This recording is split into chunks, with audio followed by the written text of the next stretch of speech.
messieurs les maires, monsieur le vice-président de la communauté de communes, messieurs, mesdames les élus, mesdames, messieurs, bienvenue.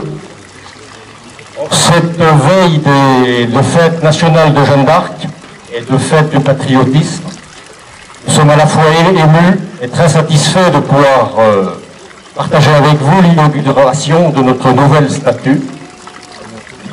Jeanne d'Arc, symbole national d'unité, de patriotisme, de dévouement, d'abnégation, est également un symbole de notre village.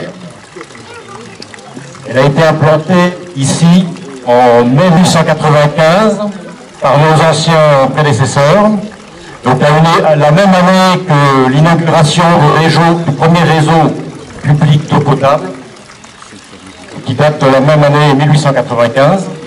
Donc nos anciens, probablement, souhaitaient se prémunir de l'envahisseur prussien, puisque nous étions quelques années après la défaite de la Prusse, contre la Prusse, des troupes de Napoléon III, qui étaient descendues pas très loin d'ici, jusqu'à Salins-les-Bains. Donc Jeanne d'Arc, figure emblématique, protectrice de la population, défenseur des valeurs de liberté, contre l'ennemi potentiel. Notre statue, donc ici Jeanne d'Arc, est une œuvre d'art qui a été réalisée comme 110 autres exemplaires en France, donc par un sculpteur parisien dans la deuxième moitié du 19e siècle, donc le sculpteur Roberto. Certains exemplaires, bon, la plupart des exemplaires sont sur les monuments en France, et quelques-uns sont aux États-Unis, en Australie, je crois. Donc on en a une autre qui n'est pas très loin, qui est à Neuvy-sur-Seille. Et la autre est quand même relativement imposante, puisqu'elle mesure 1,10 m. Elle a bercé plusieurs générations de Blaisiennes et de Blaisiens. Elle a veillé sur eux. Les gens venaient utiliser l'eau potable sous sa tutelle et sa protection. Donc, au fil des décennies, elle a connu plusieurs petites anicroches, notamment quelques reculades intempestives d'automobilistes britanniques qui, à sa seule vue, perdaient leurs moyens. Leurs pare-chocs s'en souviennent probablement. Donc elle a résisté comme ça jusqu'en septembre 2022, au lendemain des Journées du patrimoine. Donc le bus scolaire, en fait, qui a manœuvré ici un petit peu loin de l'abribus est venu la bousculer. Donc la statue est tombée dans la fontaine, a été brisée. Donc catastrophe, désarroi de la population, sidération.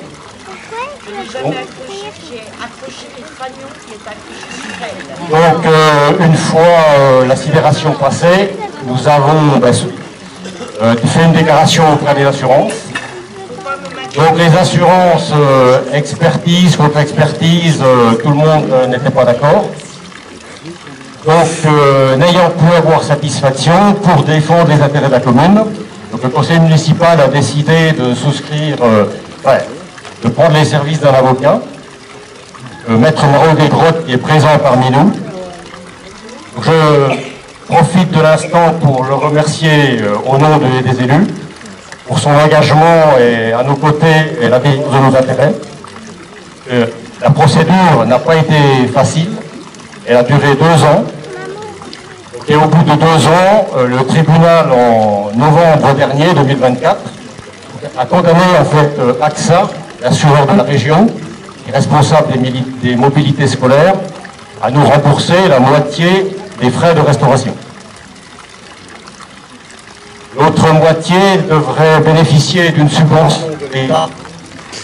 Donc je remercie ici, en leur nom, par rapport à leur soutien à l'effectif depuis le départ, Madame la sous-préfète, secrétaire générale de la préfecture, Madame Séné Muller. Je remercie également Sylvie Vermeillet, sénatrice, qui n'est pas présente aujourd'hui, qui est sur d'autres obligations, ainsi que Madame Danielle Boulbois, députée du Jura, qui nous soutient également.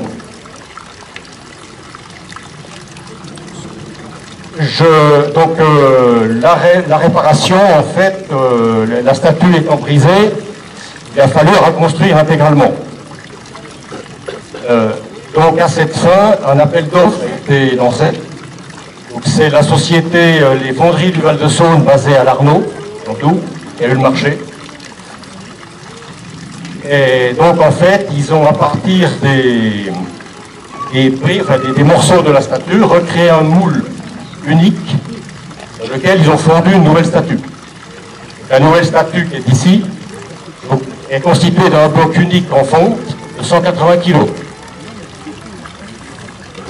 Je remercie également la société AERA, basée à Poligny, qui a assuré la peinture, vous verrez tout à l'heure, ainsi que l'équipe de réinsertion de Besançon qui est venue assurer la pose en tant que sous-traitant du fondeur.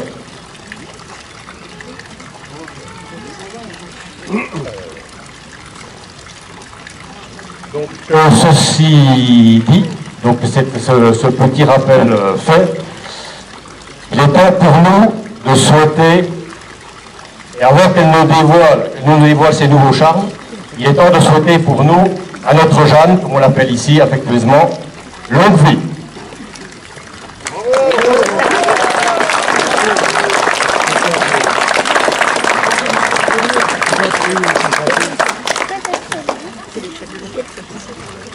Donc nous allons procéder au dévoilage. Je sollicite Joël, en tant qu'ancien élu, notre ambassadeur local, fervent défenseur du patrimoine, fervent dévoilé.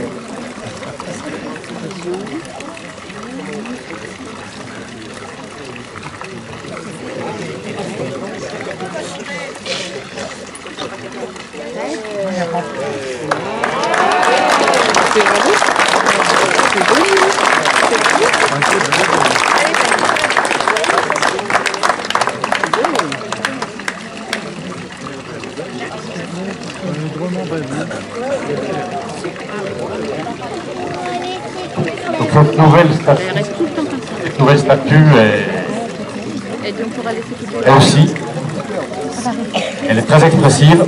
Je vous invite à regarder tout à l'heure les détails.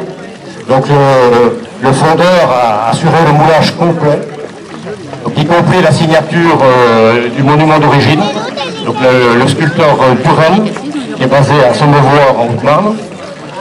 Et vous verrez que au niveau du visage, au niveau des détails, tout est parfaitement respecté. Donc les nuances de couleurs font un bon monument. Donc, par rapport à l'œuvre d'art d'origine, donc les élus ont décidé de conserver l'œuvre d'art d'origine.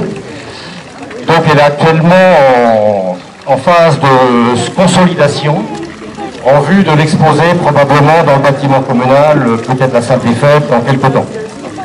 C'est un monument, une œuvre d'art, on ne la détruit pas bien évidemment. Voilà. Avant d'aller partager ensemble le verre de l'amitié, on va inaugurer la statue. On est dans un pays viticole, on va respecter la tradition. Je vais avec grand plaisir céder la parole à Joël, notre ambassadeur du patrimoine. Il va nous faire part de quelques anecdotes qui côtoient depuis son plus jeune âge au plus près notre statue. Oui, ça va. Oui. Bonjour à tous. Merci Laurent. Ah là oui, d'accord, c'est ça. Oui, donc, c'est vrai. Je vais vous dire un petit mot traité de façon humoristique pour l'histoire de dédramatiser l'événement, mais sans tomber dans la télévision. Vous voyez pas ses yeux comme ça. Alors, la vie statuaire de Jeanne d'Arc, érigée sur la fontaine de notre village en 1895, a été tranquille jusque dans les années 60. où une équipe d'ados désœuvrés, dont je faisais partie, a réussi l'exploit de la précipiter au sol, où elle se brisa en plusieurs fragments à l'atterrissage.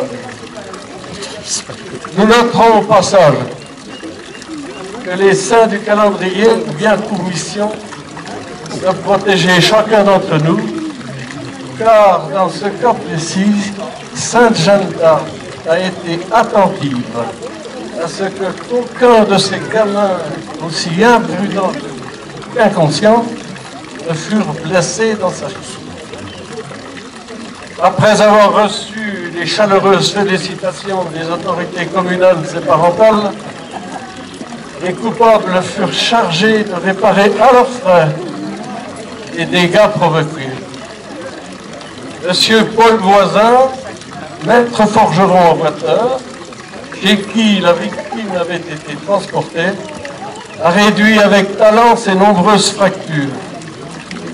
L'ayant remise sur pied, il fit comprendre avec insistance à ses clients si peu fortunés qu'il ne souhaitait pas la revoir un jour en ses ateliers, tant la soudure sur fonte est un exercice extrêmement difficile.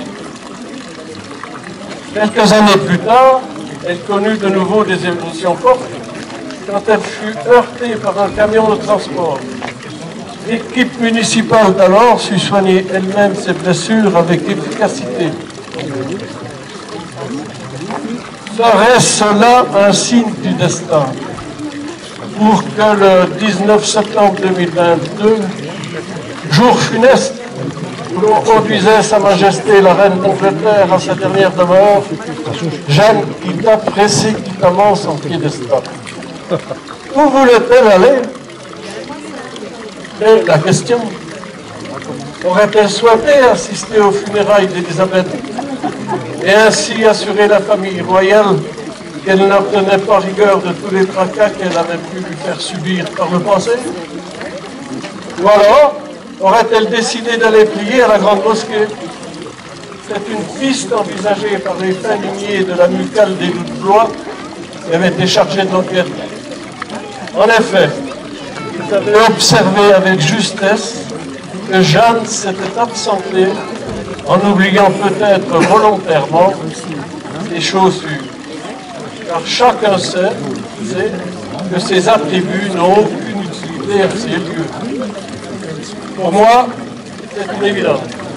Je suis persuadé que tout simplement, Sainte Jeanne d'Arc a quitté le village quelque temps pour se rendre auprès de Notre-Dame à Lourdes. Franchement, il faut bien admettre en la retrouvant ici aujourd'hui, magnifique, resplendissante de beauté, il y a là incontestablement quelque chose de miraculeux. Bravo, félicitations à tous les acteurs de cette belle réussite.